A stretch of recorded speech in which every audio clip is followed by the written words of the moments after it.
வடக்கு கிழக்கு தமிழர் தாயகமல்ல அருண் சித்தார்த். எரிபொருள் நிரப்பு நிலையத்தில் 800 லிட்டர் டீசலை பதுக்கிய ஊழியர் கைது.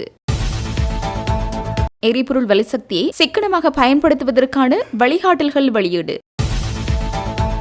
மத்திய கிழக்கு போர்ச்சூழல் குறித்து இந்திய இலங்கை வெளியுறவு அமைச்சர்களிடையே பேச்சுவார்த்தை. யாழில் மதுபோதையில் இருந்த போலீசார் பொதுமக்கள் மீது தாக்குதல். எரிபொருள் மீதான வரியை குறைத்தால் எரிபொருள் விலையை குறைக்கலாம், உதய கமன்பில. தங்க நகைகளுக்காக கல்லறையை தோண்டிய மயான காப்பாளர் கைது. கொலம்பியா வான்படை வானூர்தி விபத்து, 66 பேர் உயிரிழப்பு. இதுவே சரியான நேரம். நெதன்யாகுவின் மாஸ்டர் பிளான் கசிந்தது ட்ரம்புடனான மிக ரகசிய உரை.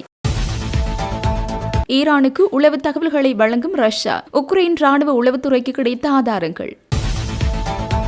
டெக்சாஸ் எண்ணெய் சுத்திகரிப்பு நிலையத்தில் பாரிய வெடிப்பு. ட்ரம்ப் சொன்ன போர் நிறுத்தம் வெறும் பேச்சா? மத்திய கிழக்கில் தொடரும் ஏவுகணை மழை. ஈரானிலிருந்து இஸ்ரேல் நோக்கி புதிய அலை ஏவுகணை தாக்குதல். அரசாங்க நிறுவனங்கள் எரிபொருள் மற்றும் வலிசக்தியை சிக்கனமாக பயன்படுத்துவதற்காக அத்தியாவசிய சேவைகள் ஆணையாளர் நாயகத்தினால் வழிகாட்டல் ஆலோசனைகள் வெளியிடப்பட்டுள்ளன. மத்திய கிழக்கு பிராந்தியத்தில் ஏற்பட்டுள்ள போர்ச்சூழல் காரணமாக எதிர்காலத்தில் நாட்டுக்கு எரிபொருள் இறக்குமதியை செய்வதில் தடைகள் ஏற்படக்கூடும் என்பதால் தற்போதுள்ள எரிபொருள் கையிருப்புகளை சிக்கனமாக பயன்படுத்துவதற்கும் அத்தியாவசிய சேவைகளை தடையின்றி முன்னெடுத்துச் செல்வதற்கும் இந்த வழிகாட்டல்கள் வெளியிடப்பட்டுள்ளன. அத்தியாவசிய சேவைகள் ஆணையாளர் நாயகத்தினால் அனைத்து அமைச்சின் செயலாளர்கள், மாகாண பிரதம செயலாளர்கள், மாவட்ட செயலாளர்கள் மற்றும் அனைத்து அரசியல் அமைப்பு சார்ந்த நிறுவனங்களின் தலைவர்களுக்கும் இந்த வழிகாட்டல் ஆலோசனைகள் அனுப்பி வைக்கப்பட்டுள்ளன. இதனூடாக அரசு அலுவலகங்களின் பணியாளர் போக்குவரத்து மற்றும் எரிபொருள் முகாமைத்துவத்திற்காக அரசு நிறுவனங்கள் மேற்கொள்ள வேண்டிய நடவடிக்கைகள் குறித்து இதில் விரிவாக அறிவிக்கப்பட்டுள்ளது. உத்தியோகத்தர்கள் கடமைக்கு வருகை தரும் போது தனித்தனி வாகனங்களை பயன்படுத்துவதற்கு பதிலாக முடிந்தவரை பொது போக்குவரத்து சேவைகள் அல்லது குழு போக்குவரத்து சேவைகளை பயன்படுத்த வேண்டும் எனவும் களப்பணிகளுக்காக குறைந்த எண்ணிக்கையிலான வாகனங்களை பயன்படுத்தும் வகையில் தினசரி போக்குவரத்து திட்டங்களை தயாரிக்க வேண்டும் எனவும் அறிவுறுத்தப்பட்டுள்ளது. மின்சாரம் மற்றும் வலிசக்தியை சேமிப்பதற்கான நடவடிக்கைகள் குறித்தும் அத்தியாவசிய சேவைகள் ஆணையாளர் நாயகம் வழிகாட்டல்களை வெளியிட்டுள்ளார். குறிப்பாக முடிந்தவரை இயற்கையான வெளிச்சத்தை பயன்படுத்தவும் குளிரூட்டிகளுக்கு பதிலாக மின் விசிறிகளை பயன்படுத்தவும் அந்த வழிகாட்டல்களில் குறிப்பிடப்பட்டுள்ளது. நிறுவனங்களில் மின்தூக்கி பயன்பாட்டை குறைத்து படிகளை பயன்படுத்துவதை ஊக்குவிக்கவும் உள்ளூராட்சி நிறுவனங்களால் கட்டுப்படுத்தப்படும் மின் விளக்குகளை தேவையற்ற நேரங்களில் அணைக்க நடவடிக்கை எடுக்குமாறும் அத்தியாவசிய சேவைகள் ஆணையாளர் நாயகம் அறிவித்துள்ளார். தவிர அதிஉயர் பாதுகாப்பு வளையங்களை தவிர ஏனைய வீதிகளில் தற்காலிக தீர்வாக மின் விளக்குகளை அணைப்பதற்கும் பகல் நேரங்களில் நிறுவனங்களில் உள்ள தொலைக்காட்சி பட்டிகளை செயலிழக்கச் செய்வதற்கும் அந்த வழிகாட்டல்கள் உள்ளடக்கப்பட்டுள்ளன. அரசு நிறுவனங்களின் செயல்பாட்டு நடைமுறைகள் குறித்தும் அத்தியாவசிய சேவைகள் ஆணையாளர் நாயகம் அறிவுறுத்தல்களை வழங்கியுள்ளார். நிறுவனத்திற்கு தேவையான தொழில்நுட்ப வசதிகள் காணப்படுமாயின் பணியாளர்களை அலுவலகத்திற்கு அழைக்காமல் இணையவழி ஊடாக சேவைகளை பெற்றுக்கொள்ள நிறுவன தலைவர்கள் நடவடிக்கை எடுக்க வேண்டும் என்று அந்த வழிகாட்டல்களில் தெரிவிக்கப்பட்டுள்ளது. குறைத்த கடமை நேரத்திற்கு பின்னரும் வார இறுதி நாட்களிலும் அத்தியாவசிய சேவை தவிர ஏனைய சந்தர்ப்பங்களில் அலுவலகங்களை மூடி வைப்பதை உறுதி செய்யுமாறு நிறுவன தலைவர்களுக்கு அறிவிக்கப்பட்டுள்ளது. இந்த வெளிப்புற தாக்கங்களின் போது அனைத்து அரசு அதிகாரிகளும் பொதுமக்களுக்கு முன்மாதிரியாக செயற்பட வேண்டும் எனவும் தேசிய வலிசக்தி சேமிப்பு மற்றும் பாதுகாப்பிற்காக அதிகபட்ச ஒத்துழைப்பை வழங்க உறுதி பூண வேண்டும் எனவும் அந்த வழிகாட்டல்களில் மேலும் குறிப்பிடப்பட்டுள்ளது. இதேவேளை மாலை 6 மணி முதல் இரவு 10 மணி வரையிலான காலப்பகுதியில் மின்சாரத்தை சிக்கனமாக பயன்படுத்துமாறு பிரதியமைச்சர் சதுரங்க அபியசிங்க பொதுமக்களிடம் கோரிக்கை விடுத்துள்ளார். மத்திய கிழக்கு போர்ச்சூழல் குறித்து இந்திய இலங்கை வெளியுறவு அமைச்சர்கள் தொலைபேசி வாயிலாக பேச்சுவார்த்தையை நடத்தியுள்ளனர். இந்திய வெளியுறவுத்துறை அமைச்சர் ஜெய்சங்கர் மற்றும் இலங்கை வெளியுறவு அமைச்சர் விஜிதஹேரத் ஆகியோருக்கு இடையில் மத்திய கிழக்கில் நிலவும் தற்போதைய போர்ச்சூழல் மற்றும் அதன் பிராந்திய தாக்கங்கள் குறித்தும் இந்த முக்கிய கலந்துரையாடல் இடம்பெற்றுள்ளது. மேற்கு ஆசியாவில் தொடர்ந்து அதிகரித்து வரும் மோதல்கள் மற்றும் அதனால் ஏற்படக்கூடிய விளைவுகள் குறித்து இரு அமைச்சர்களும் விரிவாக ஆராய்ந்தனர். இதன்போது இந்தியாவின் அண்டை நாடுகளுக்கு முதலிடம் என்ற கொள்கையின் கீழ் இலங்கையுடனான உறவை வலுப்படுத்துவதை ஜெய்சங்கர் மீண்டும் உறுதிப்படுத்தினார். பிராந்தியத்தில் உள்ள அனைவருக்கும் பாதுகாப்பு மற்றும் வளர்ச்சியை உறுதி செய்யும் இந்தியாவின் மகாசாகர முன்னெடுப்பு குறித்தும் இதன்போது கலந்துரையாடப்பட்டது. இந்த உரையாடல் மிகவும் பயனுள்ளதாக அமைந்ததாக அமைச்சர் ஜெய்சங்கர் தனது சமூக ஊடக பதிவில் குறிப்பிட்டுள்ளார். எரிபொருள் விலை அதிகரிப்பதற்காக பயன்படுத்தப்பட்ட விலைச்சூத்திரத்தை இலங்கை பெட்ரோலிய கூட்டுத்தாபனம் பகிரங்கப்படுத்த வேண்டும். எரிபொருள் மீதான வரியை குறைத்தால் விலையை குறைக்கலாம் என பிவித்திரகில உரிமைய கட்சியின் தலைவர் உதய கமன்பில தெரிவித்தார். கொழும்பில் உள்ள பிவித்திரகில உரிமைய கட்சி காரியாலயத்தில் நடைபெற்ற ஊடகவியலாளர் சந்திப்பின் போதே மேற்கண்டவாறு குறிப்பிட்டார். அங்கவர் மேலும் தெரிவித்ததாவது: எரிபொருள் தட்டுப்பாட்டுக்கு நாட்டு மக்கள் தான் காரணம். மத்திய கிழக்கில் யுத்தம் ஆரம்பமானவுடன் மக்கள் எரிபொருள் வரிசையில் நின்றார்கள். அதிகளவில் எரிபொருளை கொள்வனவு செய்தார்கள் என்ற நிலைப்பாட்டில் இருந்து கொண்டுதான் இலங்கை பெட்ரோலிய கூட்டுத்தாபனத்தின் தலைவர் குறிப்பிடுகின்றார். சுத்திகரிப்புக்கு பின்னர் 430 ரூபாய்க்கு வழங்க வேண்டிய பெட்ரோலை 398 ரூபாய்க்கும் 597 ரூபாய்க்கு வழங்க வேண்டிய டீசலை 382 ரூபாய்க்கு வழங்குவதாக குறிப்பிடுகின்றார். இவரின் தாராள மனப்பான்மையை நாங்கள் பாராட்டுகின்றோம். புண்ணியம் தேடுவதற்காக இவர் இலங்கை பெட்ரோலிய கூட்டுத்தாபனத்தின் தலைவராக பதவி வகிக்கிறாரா என வினவுகிறோம். சர்வதேச சந்தையில் சிங்கப்பூர் நாட்டின் பிளட் விலைச்சூட்டனுக்கு அமைவாக இலங்கை எரிபொருளை கொள்வனவு செய்கின்றது. இந்த விலைச்சூட்டனுக்கு அமைய இம்மாதம் மாத்திரம் 3 தடவைகள் எரிபொருளை அதிகரிக்க வேண்டிய தேவை இருக்கவில்லை. அரசாங்கம் எரிபொருள் மீது அதிக வரி அறவிடுகிறது. மத்திய கிழக்கில் யுத்தம் ஆரம்பமானவுடன் ஜெர்மன், பிரான்ஸ், இத்தாலி, நோர்வே உட்பட பல நாடுகள் எரிபொருள் மீதான வரியை குறைத்து மக்களுக்கு குறைந்த விலையில் எரிபொருளை விநியோகிக்கின்றன. திரைசேரி நிரம்பி வழிகின்றது என்று அரசாங்கம் குறிப்பிடுகிறது. அவ்வாறாயின் எரிபொருள் மீதான வரியை குறைத்து மக்களுக்கு நிவாரண விலையில் எரிபொருளை விநியோகிக்கலாம். அந்த அடிப்படையில் எரிபொருள் விலை அதிகரிக்கப்படுகின்றது என்பதை அறிந்து கொள்ளும் உரிமை நாட்டு மக்களுக்கு உண்டு. ஆகவே எரிபொருள் விலைச்சூத்திரத்தை இலங்கை பெட்ரோலிய கூட்டுத்தாபனம் பகிரங்கப்படுத்த வேண்டும் என்றார். வீடுகளுக்குள் புகுந்து கொள்ளையிடும் நபர் ஒருவர் கூர்மையான ஆயுதங்கள் வாள்களுடன் முள்ளேரியா போலீசாரால் கைது செய்யப்பட்டுள்ளார். முள்ளேரியா போலீஸ் குழுவினர் பல்புல சந்தையில் மேற்கொண்ட விசேட சோதனையின் போது 10 கிராமிற்கு அதிகப்படியான ஐஸ் போதைப் பொருளை வைத்திருந்த சந்தேகத்திடமான நபர் ஒருவர் கைது செய்யப்பட்டார். மோட்டார் சைக்கிளில் வந்த இவரிடம் போதைப் பொருளுக்கு மேலதிகமாக தராசு ஒன்றும் இருந்தமையால் போலீசார் மேலதிக விசாரணைகளை ஆரம்பித்தனர். இதன்போது குறித்த தராசு மாலைப்பை பகுதியில் உள்ள கடையொன்றில் திருடப்பட்டது என்றும் அதனை விற்பனை செய்ய தயாராக இருந்ததாகவும் அவர் ஒப்புக்கொண்டுள்ளார். அவரது வீட்டை சோதனை செய்த போது கூர்மையான ஆயுதங்கள், வாள்கள் உள்ளிட்ட ஆயுதங்கள் மீட்கப்பட்டுள்ளன. இவற்றை அவர் குற்றச்செயல்களுக்கு பயன்படுத்தினாரா என்பது குறித்து மேலதிக விசாரணைகள் முன்னெடுக்கப்படுகின்றன. சந்தேக நபர் எரிவாயு சிலிண்டர்கள் மற்றும் நீர் இறைக்கும் இயந்திரங்கள் போன்றவற்றை திருடி கூனட்டிய கும்புரு வீதியில் வசிப்பவர் ஒருவருக்கு விற்பனை செய்துள்ளதோடு அந்த பொருட்களும் போலீசாரால் பொறுப்பேற்கப்பட்டுள்ளன. மேலும் அவிசாவளை வீதியில் உள்ள இரும்பு விற்பனை நிலையம் ஒன்றில் இரும்பு பொருட்களை திருடி விற்றதாகவும் முள்ளேறிய அவிசாவளை வீதியில் 30,000 ரூபாய் பணத்தை திருடியதாகவும் அவர் வாக்குமூலம் அளித்துள்ளார். விசாரணையின் அடிப்படையில் 6 குற்றச்செயல்களுடன் இவருக்கும் தொடர்பு இருப்பது கண்டறியப்பட்டுள்ளது. இவ்வாறு கைது செய்யப்பட்டவர் 38 வயதுடைய பல்புல லாலா என்று சுமத்திர ஆராய்ச்சிய லலந்த குணரத்ன என தெரிய வந்துள்ளது. சந்தேக நபர் இன்று அழுத்கடை இலக்கம் 8 நீதவான் நீதிமன்றத்தில் ஆஜர்படுத்தப்பட்டுள்ளார். ஆலையடி வேம்பு கூட்டுறவு சங்க எரிபொருள் நிரப்பு நிலையத்தில் சட்டவிரோதமான முறையில் கொள்கலன்களில் 800 லிட்டர் டீசலை பதுக்கி வைத்திருந்த குற்றச்சாட்டில் அங்கு கடமையாற்றும் ஊழியர் ஒருவர் கைது செய்யப்பட்டுள்ளதாக அக்கறை பெற்று போலீசார் தெரிவித்தனர். போலீசாருக்கு கிடைத்த ரகசிய தகவல் ஒன்றின் அடிப்படையில் குறைத்த எரிபொருள் நிரப்பு நிலையத்தை முற்றுகையிட்ட போலீசார் கொள்கலன்களில் நிரப்பப்பட்டு மறைத்து வைக்கப்பட்டிருந்த 800 லிட்டர் டீசலை கண்டுபிடித்து மீட்டனர். இச்சம்பவம் தொடர்பாக அங்கு கடமையாற்றும் இளைஞர் ஒருவர் கைது செய்யப்பட்டுள்ளதுடன் அவரை நீதிமன்றத்தில் ஆஜர்படுத்த நடவடிக்கை எடுத்து வருவதாக போலீசார் மேலும் தெரிவித்தனர். கொகுவளை கழுபோவில பிரதேசத்தில் உள்ள வீடொன்றின் அறைக்குள் வெளிநாட்டு பெண் ஒருவர் கூர்மையான ஆயுதத்தால் தாக்கப்பட்டு கொலை செய்யப்பட்டுள்ளார். இவ்வாறு கொலை செய்யப்பட்டவர் 26 வயதுடைய சீன நாட்டு பெண்ணின் அடையாளம் காணப்பட்டுள்ளார். குறித்த பெண் கொகுவளை கழுபோவில பகுதியில் உள்ள வீடொன்றில் வசித்து வந்துள்ளதோடு அவரது முன்னாள் சீன காதலனாலேயே இந்த கொலை இடம்பெற்றுள்ளதாக முதற்கட்ட விசாரணைகளில் தெரிய வந்துள்ளது. சந்தேக நபரை கைது செய்வதற்காக கொகுவளை போலீசார் மேலதிக விசாரணைகளை மேற்கொண்டு வருகின்றனர்.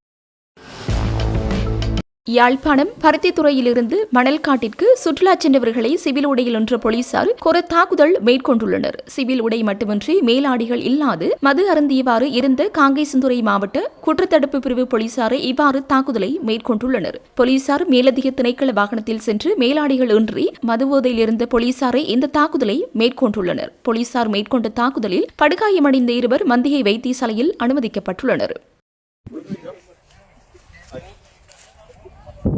எல்லா வீடியோ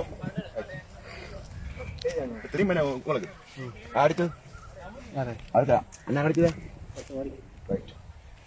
මාතර මාතයෝ ඔත කවුද ඉන්නේ ඉංග්‍රීසි මාතයා කවුද ඉන්නේ ඉන්නවා මේ අර මේ කාලික මාතයා ඉන්නවා කවුද ඔව් එයි කවුද මේ කතාවන් ඉන්නකෝ එයි කවුද මාතේ ඉන්නේ කවුද වීඩියෝ දාන්න ගන්න ඒ මාතේ වීඩියෝ කරමු වැරදිනේ සර් කවුද අයිවයිස් ඒ මාතේ කවුද ආ ඒ මාතේ යන්නකෝ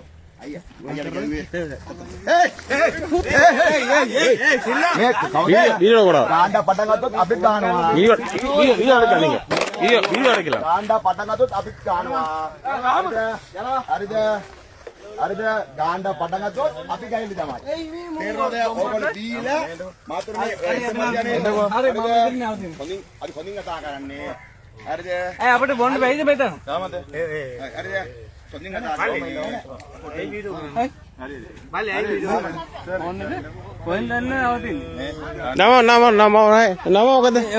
මොකද දන්නේ ඕ නම මොකද අයියේ மொரட்டுவை மாநகர சபை எல்லைக்குட்பட்ட மயானம் ஒன்றில் புதைக்கப்பட்ட சடலத்திலிருந்து தங்க நகைகளை திருடுவதற்காக கல்லறையை தோண்டிய சம்பவம் ஒன்று பதிவாகியுள்ளது. இச்செயலில் ஈடுபட்ட மயான காப்பாளர் மற்றும் இருவர் அங்கிருந்து தப்பியோடிய நிலையில் அவர்களில் ஒருவரை மொரட்டுவை போலீசார் கைது செய்துள்ளனர். மொரட்டுவை ராவத்தாவத்தை பகுதியைச் சேர்ந்த 73 வயதுடைய பெண்மணியொருவரை கடந்த 15ஆம் தேதி காலமானார். அவரது மறைவின் 7ஆம் நாள் தானம் நடைபெற்ற நிலையில் அவரது மகள் ராவத்தாவையில் உள்ள சுசான் அரப மயானத்திற்கு மெழுகுவர்த்தி ஏற்றி அஞ்சலி செலுத்தச் சென்றுள்ளார். அங்கு சென்ற மகள் மூவர் தனது தாயின் கல்லறையை தோண்டிய கொண்டிருப்பதை கண்டு அதிர்ச்சி அடைந்து கூச்சலிட்டுள்ளார். இதனால் பதற்றமடைந்த அந்த நபர்கள் தங்கள் திட்டம் தோல்வியடைந்து விட்டது என கூறிவிட்டு மயானத்தின் மதில் வழியாக பாய்ந்து தப்பியோடியுள்ளனர். மகளின் முறைப்பாட்டின் அடிப்படையில் போலீசார் நடத்திய விசாரணையில் கைது செய்யப்பட்ட நபர் அந்த மயானத்தின் காப்பாளர் என தெரியவந்தது. அவரிடம் நடத்தப்பட்ட மேலதிக விசாரணையில் மது அருந்திய பின் மயானத்தில் குழி தோண்டும் ஏனி இருவருடன் இணைந்து சடலத்தில் இருந்த நகைகளை எடுப்பதற்காக இந்த கல்லறையை தோண்டியதாக ஒப்புக்கொண்டுள்ளார். இறந்த பெண்மணி 8 நாட்களுக்கு முன்னரே உயிரிழந்ததாக தவறாக கருதி உடலை தோண்டுவதற்கு நேற்றைய தினத்தை இவர்கள் தேர்ந்தெடுத்திருந்தனர். எனினும் சடலத்திற்கு அணிவிக்கப்பட்டிருந்த நகைகள் அனைத்தும் தங்க முலாம் பூசப்பட்ட பித்தளை நகை என அவரது மகள் போலீசாரிடம் தெரிவித்துள்ளார். தங்க நகைகளை திருடுவதற்காக இச்செயல் நடத்தப்பட்டதா அல்லது சுமார் 1.5 லட்சம் ரூபாய் பெறுமதியான சவப்பட்டியை திருடுவதற்காகவா என்பது குறித்து போலீசார் விசாரணைகளை முன்னெடுத்து வருகின்றனர். கைது செய்யப்பட்ட சந்தேக நபர் மொரட்டுவ நீதவான் நீதிமன்றத்தில் ஆஜர்படுத்தப்பட உள்ளதுடன் தப்பியோடிய ஏனைய இருவரை போலீசார் தேடி வருகின்றனர். யாழ் பல்கலைக்கழகம் தமிழர்களின் பண்பாட்டு காவலர் அல்ல என சர்வஜன அதிகாரம் கட்சியின் யாழ் மாவட்ட அமைப்பாளர் அருண் சித்தார் தெரிவித்தார். நேற்று அவரது இல்லத்தில் இடம்பெற்ற ஊடக சந்திப்பின் போது மேற்கண்டவாறு தெரிவித்தார். இது தொடர்பில் அவர் மேலும் தெரிவிக்கையில், கடந்த 2 தினங்களுக்கு முன்பு யாழ் பல்கலைக்கழக மாணவர்கள் சிலரை போலீசார் பல்கலைக்கழக வளாகத்தில் இருந்த யாழ் இலங்கை தேசிய கொடியை இறக்கி கருப்பு கொடி போட்ட காரணத்துக்காக விசாரணைக்கு அழைத்திருந்ததாக அந்த மாணவர்கள் அதன் பின்னர் ஒரு ஆர்ப்பாட்டத்தில் ஈடுபட்டதை நாங்கள் ஊடகங்கள் வாயிலாக கண்டோம். அந்த ஆர்ப்பாட்டத்தின் ஊடாக இந்த மாணவர்கள் சில கருத்துக்களை தெரிவித்திருந்தமை குறித்த ஒரு சிறு விளக்கத்தை இந்த சமூகத்துக்கு தர வேண்டி இருக்குது.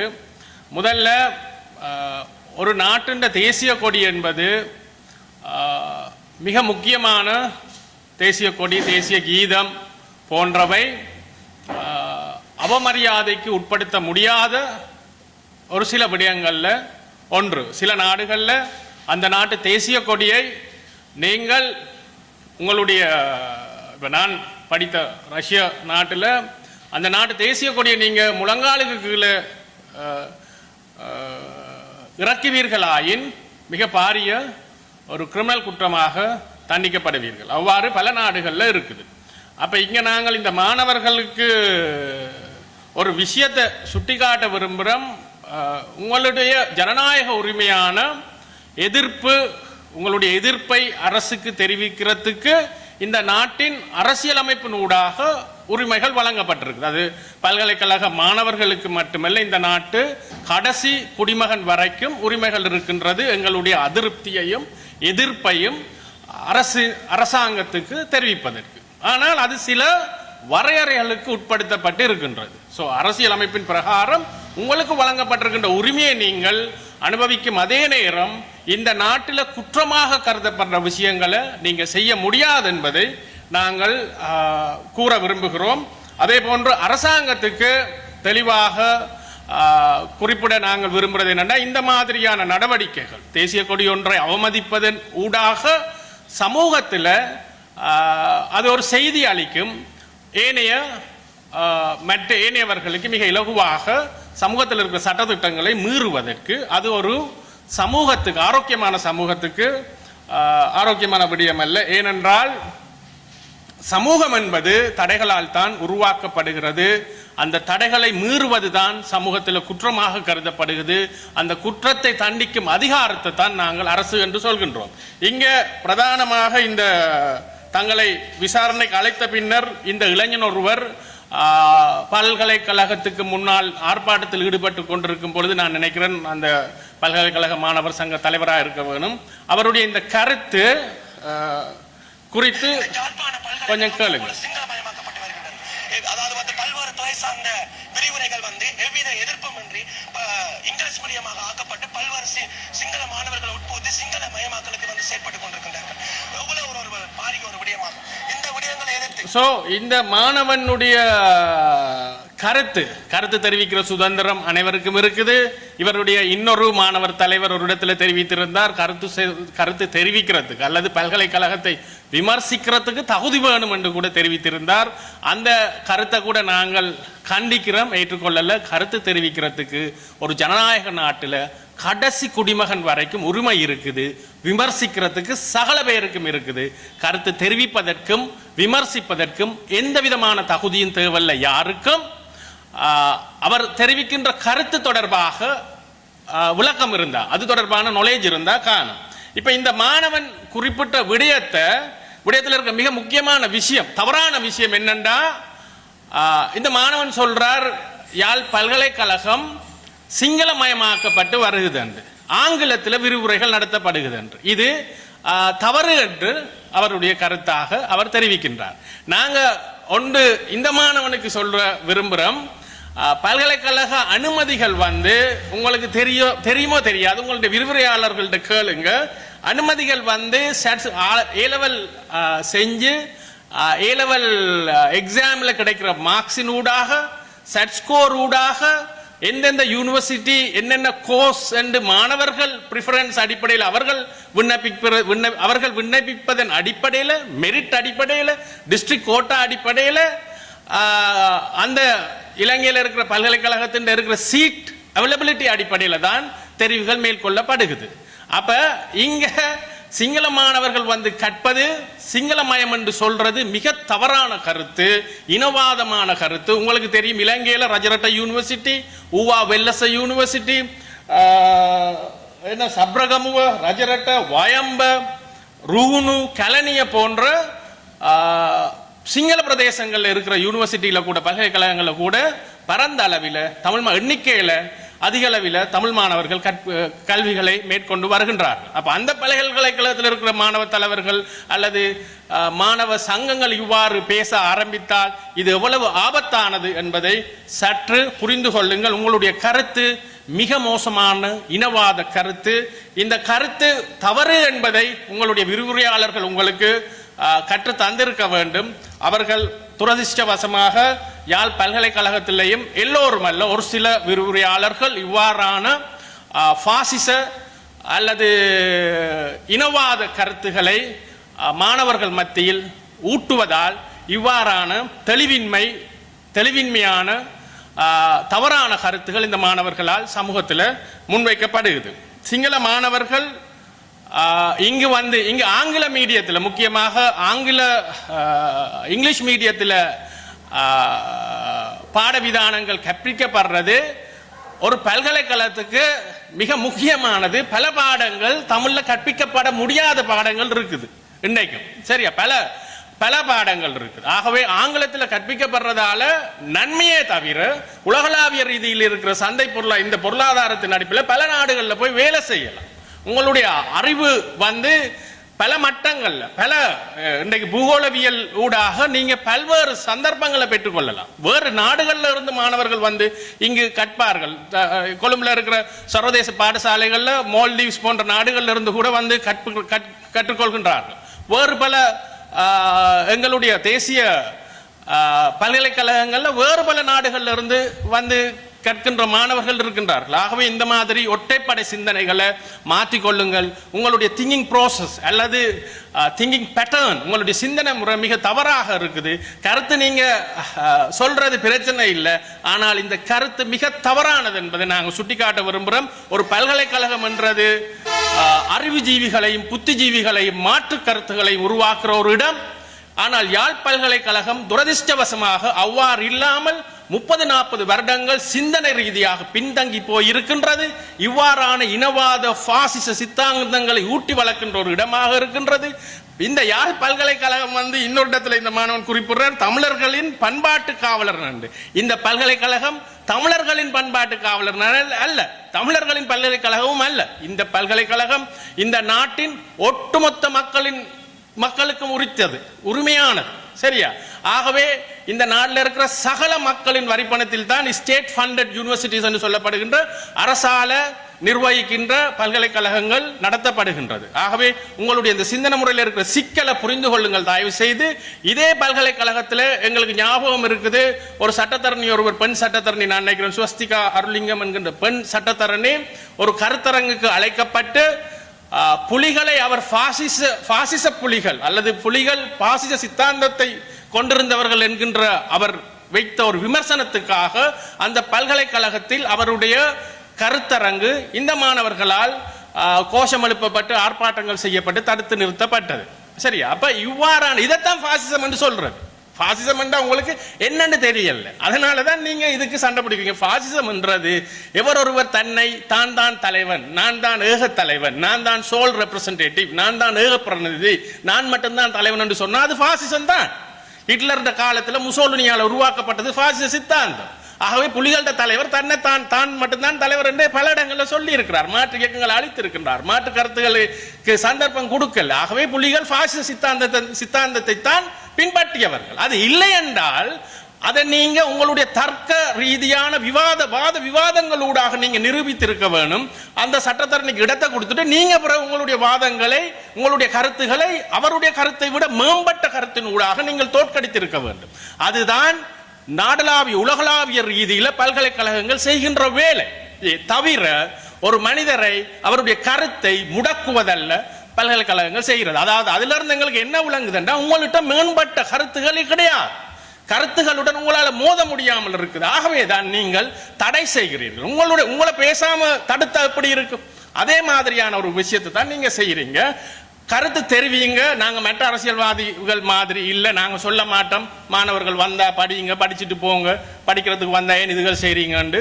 அவ்வாறெல்லாம் மாணவர்களுக்கு முழு உரிமையும் இருக்குது கருத்துக்கள் தெரிவிப்பதற்கு, அரசியல் செய்யறதுக்கு, அரசியல் கட்சிகளில் பங்கெடுக்கிறதுக்கு, எல்லாத்துக்கும் உங்களுக்கு உரிமை இருக்குது. ஆனால் உங்களுடைய கருத்துகள் எவ்வாறான கருத்துகளா இருக்கு? 10ஆம் பசலித்தனமான ஒரு எக்ஸ்பயர்டு ஒரு 20-30 வருஷத்துக்கு பின்தக்கிய கருத்துகளா இருக்கிறத நாங்க காண்றோம். இன்னொன்று அடிக்கடி நீங்க சொல்ற ஒரு விஷயம் ஒன்று இருக்குது, வடக்கு கிழக்கு தமிழர் தாயகம் என்று. அதையும் நாங்க ஏற்றுக்கொள்ளல. வடக்கு கிழக்கு தமிழர் தாயகம் இல்ல, இந்த முழு நாடும் தமிழர் தாயகம் தான். மாத்தலையில் இருக்கிற டொன்றா என்று சொல்லப்படுகின்ற தெய்வேந்திர முனையில இருந்து பொயம்பிட்ரோ என்று சொல்லப்படுகின்ற பரிந்துரை வரைக்கும் எங்களுடைய தாயகம் தான். சரியா? இன்றைக்கு உலகம் யூனியன் ஆகி இருக்குது, ஐரோப்பிய யூனியன் என்று தான் சொல்றாங்க. போர்டர் லெஸ் ஆகுது, போர்டர்கள் இல்லாமல், எந்த விதமான கட்டுப்பாடும் இல்லாமல், ஒரு நாணயமாக வீசா இல்லாமல் உலகம் ஒரு இடத்துக்குள்ள வந்து கொண்டிருக்கல. நீங்க இந்த ஒரு சின்ன நாட்டில் சைக்கிள்ல போனா கூட ஒரு நாள்ல சுத்தி வரக்கூடிய ஒரு நாட்டுக்கு நின்று கொண்டு வடக்கு கிழக்கு தமிழர் தாயகம் என்று 50 வருஷத்துக்கு முன்னுக்கு கிளிப்புள்ள போல இந்த தமிழ் அரசியல்வாதிகள் என்னத்தை சொல்லி இந்த சமூகத்தை பிரித்தாண்டார்களோ அதை நீங்களும் சொல்றது, அதை எல்லாரும் சொல்றதுக்கு நீங்க என்னத்துக்கு? நீங்கள் மாற்று சிந்தனைகளாக இந்த சமூகத்தில் புதிய சிந்தனைகள் விதைக்க வேண்டியவர்களை தவிர இந்த அரசியல்வாதிகள் 50 வருஷம் பினாத்தினதை இன்னைக்கு திருப்பி நீங்க வாந்தி எடுக்கிறதுக்கு தேவையில்லை. நீங்க தேவையில்லை, அது யாருமே செய்வார். சரியா? நீங்க செய்ய வேண்டியது புதிய சிந்தனைகள், புதிய புத்தாக்கங்கள், புதிய தலைவர்களை உருவாக்க வேண்டியது. ஆனால் அன்பார்ச்சுனேட்லி துரதிர்ஷ்டவசமாக எங்களுக்கு அப்படி தெரியல. நீங்க இந்த வயோதிபர்களான இந்த 50 வருஷ அரசியல்வாதிகள் என்னத்தை எல்லாம் சொன்னார்களோ தங்களுடைய அரசியல் லாபத்துக்காக, நீங்க அதைத்தான் திருப்பி கிளிப்பிள்ளைகள் போல சொல்லிக் கொண்டிருக்கிறீர்கள். ஆகவே உங்களுக்கு இந்த விஷயங்களை சொல்லித்தர வேண்டிய விரிவுரையாளர்களும் சொல்லி தாரார்களோ தெரியல. உங்களுடைய சிந்தனைகளை மாற்றிக்கொள்ளுங்க. இந்த சிந்தனை முறை வந்து மிகுந்த சமூகத்துக்கு ஒவ்வாதது, முன்னேற்றகரமான ஒரு சமூகத்துக்கானது அல்ல உங்களோட சிந்தனை. மற்றது உங்களுக்கு நாங்கள் இன்னொரு விஷயத்தை ஞாபகப்படுத்துறோம். 1974ஆம் ஆண்டு இந்த பல்கலைக்கழகம் வரக்கில்ல. இன்றைக்கு இந்த பல்கலைக்கழகம் எங்கன்னு சொல்ற இந்த கட்சிகள், பல கட்சிகளுக்கு நீங்க வேலை செய்யறீங்க, இந்த மாணவர்கள் வேலை செய்கிறார்கள், எங்களுக்கு தெரியும். நீங்கள் சார்ந்திருக்கின்ற தமிழரசு கட்சி தான் அன்று இந்த பல்கலைக்கழகத்தை எதிர்த்தவர்கள். பிரதான கட்சிகளான 2 தமிழ் கட்சிகள், ஒரு கட்சி இந்து பல்கலைக்கழகம் வேணும் என்றும் இன்னொரு கட்சி தமிழ் பல்கலைக்கழகம் வேணும் என்றும் போராடியவர்கள். சரி, 2 நாள் ஹர்த்தால் ஏற்படுத்தியவர்கள். இந்த பல்கலைக்கழகம் இங்கு துறந்த நாள்ல 2 நாள் இங்க கடைகள் மூடி கருப்பு கொடி போட்டவர்கள் நீங்கள் சார்ந்திருக்கின்ற கட்சிகள். சரியா, இந்து பல்கலைக்கழகம் வேணும், தமிழ் பல்கலைக்கழகம் வேணும் என்று திருவோணமலையில கட்ட வேணும், இங்க யாழ்ப்பாணத்தில் கட்டக்கூடாது என்று சொன்னவர்கள். திருவோணமலையில கட்டுறதுக்காக காசு சேர்த்தவர்கள். எங்க அந்த காசு? திருவோணமலையில் கட்டப்பட்ட பல்கலைக்கழகம் எங்க? சரி, ஆகவே இந்த பல்கலைக்கழக வரலாறு கற்றுக்கொள்ளுங்கள். 1986ஆம் ஆண்டு நீங்கள் எந்த பாசிச சித்தாந்தத்தை உங்களுக்கு வெளிநாட்டில இருந்து உங்களுடைய தலைக்குள்ள புகுத்தி கொண்டிருக்கின்றார்களோ, எந்த விதமான ஆய்வும் இல்லாமல், பகுப்பாய்வு இல்லாமல், இங்கு நடந்த முரண்பாடு தொடர்பான எந்த விதமான புரிதலும் இல்லாமல், வாசிப்பு இல்லாமல், உங்களிடம் சுயமான ஆய்வு இல்லாமல், நீங்கள் கிளிப்பிள்ளைகள் மாதிரி எவரோ சொல்லிக் கொடுக்கிறத சொல்லிக் கொண்டிருக்கிற உங்களுக்கு நாங்கள் நினைவூட்ட விரும்புகின்றோம். 1986ஆம் ஆண்டு இதே பல்கலைக்கழக மாணவர் தலைவரான விஜிதரன் கடத்தப்பட்டு கொல்லப்பட்டார் புலிகளால். அவருடைய கடத்தலுக்கு எதிராக போராடிய இன்னொரு மாணவர் தலைவரான விமலேஸ்வரன் கொல்லப்பட்டார். 1990ஆம் ஆண்டு உலகத்திலேயே ஒரே ஒரு இலங்கையராக பெண் அவார்டு என்று சொல்லப்படுகின்ற கட்டுரைகளுக்கும் கவிதைகளுக்கும் இலங்கையில வேற எவரும் இல்லாத, வேற எவரும் இன்றைக்கும் இல்ல அன்றைக்கும் அந்த விருது வாங்கல்ல, இன்றும் வாங்கவில்லை. ஒரே ஒரு தமிழ் கவிஞான தியாகராஜா செல்வநிதி என்கின்ற செல்வி 90ஆம் ஆண்டு புலிகளால் கடத்தப்பட்டார். 3ஆம் ஆண்டு யாழ் பல்கலைக்கழக மாணவியாக இருந்த காலத்தில் அவருடன் சேர்த்து அவருடைய நண்பர்களான மனோகரன், தில்லை போன்றவர்கள் கடத்தப்பட்டு புலிகளின் துணுக்காய் சித்திரவதை முகாமில் வைத்திருக்கப்பட்டு கொல்லப்பட்டார்கள். ராஜினி திருநகம பூட்டி இருந்த மருத்துவ பீடத்தை திறந்து உங்களுக்கு இன்றைக்கு யாழ் பல்கலைக்கழகத்தில் வைத்தியர்களை உருவாக்குகின்ற ஒரு முக்கியமான பீடத்தை திறந்து தன்னுடைய சொந்த கையால ஒட்டடை அடித்து இந்த மருத்துவ பீடத்துக்கு பாரிய அளவில் பங்களித்த, முறிந்த பணி எழுதின ராஜினி திருநகம என்கின்ற பேராசிரியை இந்த பல்கலைக்கழகத்துக்கு முன்னால வச்சு சுட்டுக் கொல்லப்பட்டார் புலிகளால். ஆகவே நீங்க முதல்ல இந்த பல்கலைக்கழகத்தில் இருந்து கொல்லப்பட்டவர்களுக்கு அவர்களுக்கு அங்கு அஞ்சலி செலுத்த பழகுங்கள். உங்களுக்கு கொஞ்சமேனும் துணிவு இருந்தால், மாற்று சிந்தனை இருந்தால், இந்த மைய நீரோட்டத்து அரசியல் இருந்து விலத்தி நாங்கள் புதிதாக சிந்திப்பவர்கள் என்று நீங்கள் உங்களை நினைத்தால், விஜிதரனுக்கும் விமலேஸ்வரனுக்கும் செல்விக்கும் முடிஞ்சா நீங்க ஒரு சிலை எழுப்பி அங்க அவர்களை நினைவு கூறுங்கள். இதுதான் இந்த சமூகத்துக்கு நீங்க செய்யக்கூடிய மிகப்பெரிய மாற்று சிந்தனை என்ற ஒரு முக்கியமான விடயமாக இருக்குமே தவிர, அனைவரும் கிளிப்பிள்ளைகள் மாதிரி சொல்ற விடயத்தை சொல்றதுக்கு ஒரு புலமைசார் சமூகம் தேவையில்லை. அது எவரும் நாளைக்கு இந்த பக்கத்தில் இருக்கிற பார்ல இருக்கிற இருந்து குடிச்சிட்டு வர ஒரு இளைஞனால கூட சொல்ல முடியும் நீங்க சொல்ற கருத்துக்களை. ஆகவே நாங்க மீண்டும் சொல்றோம், இந்த பல்கலைக்கழகம் என்றது வெறுமனவே இங்கு கல்வி கற்கும் மாணவர்களுக்கு சொந்தமானது அல்ல. இந்த பல்கலைக்கழகம் இந்த நாட்டின் சொத்து, இந்த நாட்டில் இருக்கிற சகல குடிமக்களின் சொத்து, இந்த நாட்டில் இருக்கிற சகல கடைநிலை குடிமகனின் பிள்ளைகளும் நாளைக்கு கல்வி கற்க வேண்டிய இடம். இந்த இந்த இந்த இந்த இடத்துல பழக்கடை வச்சிருக்கிற ஒரு இளைஞனுடைய பிள்ளையும், ஒரு சிகை அலங்காரன் கடை வச்சிருக்கிற அல்லது ஒரு சலூன் கடை வச்சிருக்கிற ஒரு இளைஞனின் பிள்ளையும், ஒரு ஆட்டோ ஓட்டுறவனின் பிள்ளையும், ஒரு துப்புரவு தொழிலாளியின் பிள்ளையும், ஒரு மீன் விற்கிறவனின் பிள்ளையும், இந்த சமூகத்தின் சகல பேருடைய பிள்ளைகளும் கல்வி கற்க வேண்டிய இடம்.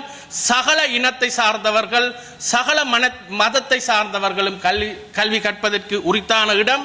ஆகவே அதை நினைவில் வச்சுக்கொண்டு இனிமே உங்களுடைய கருத்துக்களை தெரிவிங்க. இல்லாட்டிக்கு எங்களுக்கு பிரச்சனை. நீங்க இதே மாதிரி தொடர்ச்சியாக கருத்துக்கள் சொல்லிக் கொண்டிருந்தாலும் நீங்கள் தான் அம்பலப்பட்டு போவீர்களே தவிர, உங்களுக்கு இதை நான் முதல்ல சொன்ன மாதிரி இதை உங்களுக்கு தெளிவுபடுத்துறதுக்கு உங்களுடைய பல்கலைக்கழகங்களில் துரதிர்ஷ்டவசமாக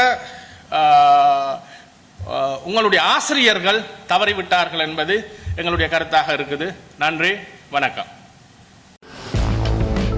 டெக்சாஸ் மாநிலத்தின் போர்ட் ஆர்தரில் அமைந்துள்ள எண்ணெய் சுத்திகரிப்பு நிலையம் ஒன்றில் வெடிப்புச் சம்பவம் ஒன்று ஏற்பட்டுள்ளது. இதனைத் தொடர்ந்து அப்பகுதி குடியிருப்பாளர்கள் உடனடியாக வீடுகளுக்குள்ளேயே பாதுகாப்பாக இருக்குமாறு மாநில அதிகாரிகள் அறிவுறுத்தியுள்ளனர். இந்த பாரிய வெடிப்பை தொடர்ந்து வானில் கரும்புகை சூழ்ந்துள்ளதோடு வெடிப்புச் சத்தத்தினால் அருகில் உள்ள வீடுகள் கூட அதிர்வடைந்ததாக சர்வதேச ஊடகங்கள் செய்தி வெளியிட்டுள்ளன. இருப்பினும் இந்த வெடிப்புச் சம்பவத்தினால் இதுவரை உயிர் சேதங்களோ அல்லது காயங்களோ ஏற்பட்டதாக தகவல்கள் வெளியாகவில்லை. ஆயினும் காற்றின் தரம் குறித்து மிகுந்த அவதானத்துடன் இருக்குமாறு பொதுமக்களுக்கு அறிவுறுத்தப்பட்டுள்ளது. நகரத்தின் மேற்கு பகுதியில் வசிப்பவர்கள் கதவு மற்றும் ஜன்னல்களை மூடிக்கொண்டு வீட்டிற்குள்ளேயே இருக்குமாறு கேட்டுக் கொள்ளப்பட்டுள்ளதுடன் போக்குவரத்து நடமாட்டமும் மட்டுப்படுத்தப்பட்டுள்ளது.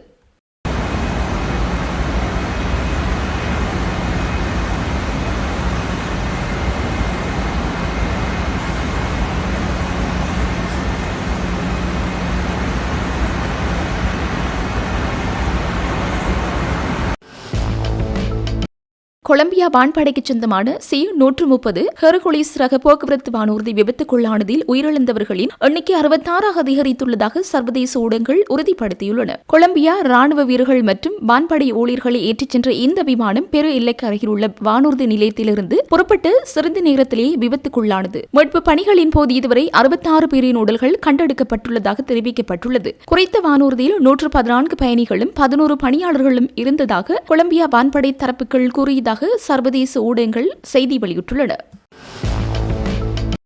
5 நாட்களுக்கு ஈரான் மீது தாக்குதல்களை நிறுத்துவதாக அமெரிக்க ஜனாதிபதி கூறிய போதும் மத்திய கிழக்கில் பரவலாக தாக்குதல்கள் இடம்பெற்றுள்ளன. மத்திய கிழக்கில் இருந்து கிடைக்கும் தகவல்களின்படி இஸ்ரேல், ஈரான் மற்றும் அரபு நாடுகளில் தொடர் தாக்குதல்கள் மேற்கொள்ளப்பட்டுள்ளன. ஈரானுடன் பேச்சுக்கள் இடம்பெறுவதாகவும் அதன் முன்னேற்றம் கருதிய 5 நாட்களுக்கு தாக்குதல்கள் நிறுத்தப்படுவதாகவும் ட்ரம்ப் குறிப்பிட்டிருந்தார். எனினும் அமெரிக்காவுடன் எவ்வித பேச்சுக்களும் இடம்பெறவில்லை என்று ஈரான் தெரிவித்திருந்தது. இந்த நிலையில் கடந்த சில மணி நேரங்களில் பல்வேறு நாடுகளில் ஏவுகணை மற்றும் ஆளில்லா வானூர்தி தாக்குதல்கள் பதிவாகியுள்ளன. ஜெருசலேமில் வெடிப்புச் சத்தங்கள் கேட்டதாகவும் தகவல்கள் வெளியாகியுள்ளன. ஏவுகணைகள் ஏவப்பட்டதை இஸ்ரேலிய ராணுவம் கண்டறிந்த சில நிமிடங்களில் ஜெருசலேம் நகரின் வான்பரப்பில் பலத்த வெடிச்சத்தம் கேட்டதாக தெரிவிக்கப்பட்டுள்ளது. வடக்கு இஸ்ரேலிய நகரமான கிரியாட் இஷ்மோனாவில் செய்தியாளர் சந்திப்பை முடித்து சில நிமிடங்களில் அருகில் ஏவுகணை விழுந்ததால் இஸ்ரேலிய ஜனாதிபதி ஐசக் ஹெர்ஷோக் பாதுகாப்பு பதுங்கு குழிக்குள் செல்ல வேண்டி ஏற்பட்டதாக தெரிவிக்கப்பட்டுள்ளது. இஸ்ரேல் பழைய போர் நிறுத்த ஒப்பந்தத்திற்கு திரும்ப முடியாது என்றும் லெபனானுக்குள் மூலோபாய ஆழத்தை இஸ்ரேல் உறுதிப்படுத்த வேண்டும் என்றும் அவர் இந்த செய்தியாளர் சந்திப்பின் போது தெரிவித்திருந்தார். ஈரான் மற்றும் ஈராக் தளங்கள் மீது வான் தாக்குதல்கள் இடம்பெற்றுள்ளன. ஈரானிய தலைநகர் தெஹ்ரான் வான்பரப்பில் சக்தி வாய்ந்த வெடிப்புச் சத்தம் கேட்டதாக தகவல்கள் தெரிவிக்கின்றன. ஈராக்கின் ரமாடி மற்றும் பாபில் மாகாணங்களில் உள்ள ஈரான் ஆதரவு பெற்ற மக்கள் திரள் படைகளின் ராணுவ தளங்கள் மீது வான் தாக்குதல்கள் நடத்தப்பட்டுள்ளன. இதில் 4 காயமடைந்துள்ளனர். வட ஈராக்கில் உள்ள அல்ஹரீர் அமெரிக்க ராணுவ தளம் மீது ஆளில்லா தாக்குதல் நடத்தப்பட்டதாக சரையா அவ்லியா அல்தாம் ஆயுத குழு அறிவித்துள்ளது. இதனைத் தவிர சவுதி, குவைத் மற்றும் பக்ரைனில் பதற்றம் தொடர்வதாக அங்கிருந்து கிடைக்கும் தகவல்கள் கூறுகின்றன. சவுதியின் கிழக்கு மாகாணத்தை நோக்கி ஏவப்பட்ட 4 ஆளில்லா வானூர்திகளை அந்நாட்டு தற்காப்பு படைகள் சுட்டு வீழ்த்தியுள்ளன. ஏவுகணை மற்றும் ஆளில்லா வானூர்தி தாக்குதல்களுக்கு தமது ராணுவம் பதிலடி கொடுத்து வருவதாகவும் வெடிப்புச் சத்தங்கள் இடைமறிப்பு நடவடிக்கைகளால் ஏற்படுபவை என்றும் குவைத் அறிவித்துள்ளது. கடந்த 24 மணி நேரத்தில் 4வது முறையாக பக்ரைனில் வான்வழி தாக்குதல் எச்சரிக்கை அபாய ஒலிகள் எழுப்பப்பட்டன. இதன்போது பொதுமக்கள் பாதுகாப்பான இடங்களுக்கு செல்லுமாறு அறிவுறுத்தப்பட்டுள்ளனர். லெபனானின் லித்தானி நதிக்கு குறுக்கே உள்ள 7 பிரதான பாலங்களில் 6 பாலங்களை இஸ்ரேல் தகர்த்துள்ளது. இதனால் வடக்கு மற்றும் தெற்கு லெபனான் இடையிலான போக்குவரத்து துண்டிக்கப்பட்டுள்ளது. சிரியாவின் ஹசாக பகுதியில் உள்ள ராணுவ தளம் மீது ஈராக்கிலிருந்து 5 ஏவுகணைகள் ஏவப்பட்டுள்ளன. இதேவேளை இந்திய பெருங்கடலில் உள்ள அமெரிக்க பிரித்தானிய கூட்டு ராணுவ தளமான டியாகோ கார்சியா மீது ஈரான் ஏவுகணை தாக்குதல் நடத்தியதாக இஸ்ரேல் சுமத்திய குற்றச்சாட்டை ஈரான் திட்டவட்டமாக மறுத்துள்ளது. இது இஸ்ரேலின் போலி திட்டமிடல் என ஈரானிய வெளியுறவு அமைச்சகம் வர்ணித்துள்ளது. ஈரானின் இஸ்லாமிய புரட்சிகர காவல் படை இஸ்ரேல் நோக்கி மீண்டும் புதிய அலை பாலிஸ்டிக் ஏவுகணைகளை ஏவியுள்ளது. இது ஆபரேஷன் ட்ரூப்ரமிஸ் 4 பேரில் நடத்தப்படும் தொடர் பதிலடி தாக்குதல்களின் ஒரு பகுதியாகும். இந்நிலையில் இஸ்ரேலிய ராணுவம் இந்த ஏவுகணை அலையை உறுதிப்படுத்தியுள்ளது. ஈரானிய ஊடகங்கள் தெரிவிக்கும் தகவலின்படி இஸ்ரேலின் முக்கிய நகரங்களை இலக்கு வைத்து பல அலைகளாக 76 ஏவுகணைகள் ஏவப்பட்டுள்ளன. சில ஏவுகணைகளில் கிளஸ்டர் வெடிமருந்துகள் பயன்படுத்தப்பட்டதாக தெரிவிக்கப்படுகின்றது. இஸ்ரேலின் அயன் டோம், டேவிட் சிலிங் போன்ற வான் பாதுகாப்பு அமைப்புகள் பெரும்பாலான ஏவுகணைகளை வானிலேயே இடைமறைத்து வீழ்த்தியதாக தெரிவித்துள்ளன.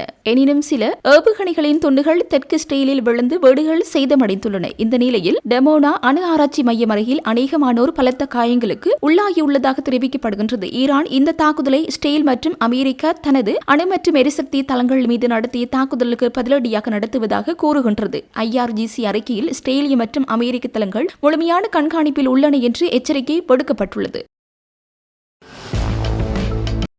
ரஷ்யா தொடர்ந்து ஈரானுக்கு உளவு தகவல்களை வழங்கி வருவதற்கு மறுக்க முடியாத ஆதாரங்கள் உக்ரைனின் ராணுவ உளவுத்துறைக்கு கிடைத்துள்ளதாக அந்நாட்டின் ஜனாதிபதி விளாடிமிர் ஜெலன்ஸ்கி தெரிவித்துள்ளார். உக்ரைன் ராணுவ உளவுத்துறை தலைவர் ஒலேக் இவாச் சென்கோவுடன் நடைபெற்ற சந்திப்புக்கு பின்னர் ஜெலன்ஸ்கி தனது எக்ஸ் தள பக்கத்தில் இந்த கருத்தை வெளியிட்டுள்ளார். ரஷ்யா தனது சொந்த அறிவியல் தொழில்நுட்பம் மற்றும் மின்னணு உளவு திறன்களை பயன்படுத்தி மத்திய கிழக்கில் உள்ள பங்காளிகளிடமிருந்து பெறப்பட்ட சில தரவுகளுடன் ஈரானுக்கு உளவு தகவல்களை வழங்கி வருகின்றது என்று செலன்ஸ்கி குறிப்பிட்டுள்ளார். இத்தகைய ஒத்துழைப்பு மத்திய கிழக்கில் நடைபெறும் போரை நீட்டிக்கும் என்றும் அவர் எச்சரித்துள்ளார். இதற்கு முன்பு மார்ச் 15 அன்று இடம்பெற்ற ஒரு நேர்காணலில் ஜெலன்ஸ்கி ரஷ்யா ஈரானுக்கு ஷாகட் வகை ட்ரோன்களை வழங்கியுள்ளதாகவும் அவை அமெரிக்க தளங்கள் மற்றும் மத்திய கிழக்கு நாடுகளுக்கு எதிராக பயன்படுத்தப்பட்டதாகவும் தெரிவித்திருந்தார். ரஷ்யா ஈரானுக்கு உளவு தகவல்களை பகிர்ந்து கொள்வதாக அப்போதையவர் குறிப்பிட்டார். அமெரிக்க ஜனாதிபதி டொனால்டு டிரம்ப் மற்றும் இஸ்ரேலிய பிரதமர் பெஞ்சமின் நெதன்யாகு ஆகியோருக்கு இடையே இடம்பெற்ற மிக ரகசியமான தொலைபேசி உரையாடல் குறித்த தகவல்கள் தற்போது வெளியாகியுள்ளன. ஈரான் மீதான அமெரிக்க இஸ்ரேலிய வான்வழி தாக்குதலுக்கு முன்னதாக இடம்பெற்ற மிக ரகசிய உரையாடல் அது என தகவல்கள் தெரிவிக்கின்றன. ஈரானிய முன்னாள் அதிஉயர் தலைவர் ஐதுல்லா அலி ஹமேனி மற்றும் அவரது முக்கிய தளபதிகள் தெஹ்ரானில் ரகசிய சந்திப்பை உளவுத்துறை உறுதி செய்துள்ளது. தெஹ்ரானில் உள்ள ஒரு ரகசிய வளாகத்தில் சனிக்கிழமை காலை சந்திக்கவிருப்பதை உளவுத்துறையினர் கண்டறிந்தனர். இந்த சந்திப்பு முதலில் சனிக்கிழமை இரவு நடைபெறுவதாக இருந்தது. ஆனால் திடீரென காலையிலேயே மாற்றப்பட்டுள்ளது. இந்த தகவலை அறிந்த நெதன்யாகு உடனடியாக ட்ரம்பை தொடர்பு கொண்டு இந்த சந்தர்ப்பத்தை பயன்படுத்தி ஈரானிய தலைமையகத்தை தலை துண்டிக்கும் தாக்குதலை நடத்த நெதன்யாகு ட்ரம்பை வலியுறுத்தியதாக தெரிவிக்கப்படுகின்றது. 2024 ஆண்டு அமெரிக்க ஜனாதிபதி தேர்தல் பிரச்சாரத்தின் போது ட்ரம்பை கொல்ல ஈரான் ஒரு கூலிப்படையை ஏவி சதித்திட்டம் தீட்டியதாக அமெரிக்க நீதித்துறை குற்றம் சாட்டியிருந்தது. முன்னாள் ஈரான் தளபதி ஹாசிம் சுலைமானி கொல்லப்பட்டதற்கு பழிவாங்கவே இந்த சதி நடத்தப்பட்டதாக கூறப்பட்டது. இந்த சம்பவத்தை நினைவுபடுத்திய நெதன்யாகு உங்களை கொல்ல முயன்றவர்களை பழிவாங்க இதைவிட சிறந்த சந்தர்ப்பம் கிடைக்காது என ட்ரம்பிடம் கூறியுள்ளார். ஈரானின் அச்சுறுத்தலை நிரந்தரமாக முடிவுக்கு கொண்டுவர இதுவே சரியான வழி என அழுத்தம் கொடுத்துள்ளார். நெதன்யாகுவின் வாதத்தை ஏற்று பிப்ரவரி 27 தாக்குதலுக்கு ட்ரம்ப் உத்தரவிட்டுள்ளார். அதனைத் தொடர்ந்து பிப்ரவரி 28 அதிகாலை ஈரானில் குண்டுகள் வீசப்பட்டன. இதனைத் தொடர்ந்து கமேனி கொல்லப்பட்டதாக அன்று மாலையே ட்ரம்ப் அறிவித்திருந்தார். இந்த நிலையில் ஈரானின் பதிலடி தாக்குதலில் 13 அமெரிக்க படையினர் உயிரிழந்துள்ளனர். கமேனிக்கு பதிலாக அவரது மகன் மொஜ்தபா புதிய தலைவராக பதவியேற்றுள்ளார்.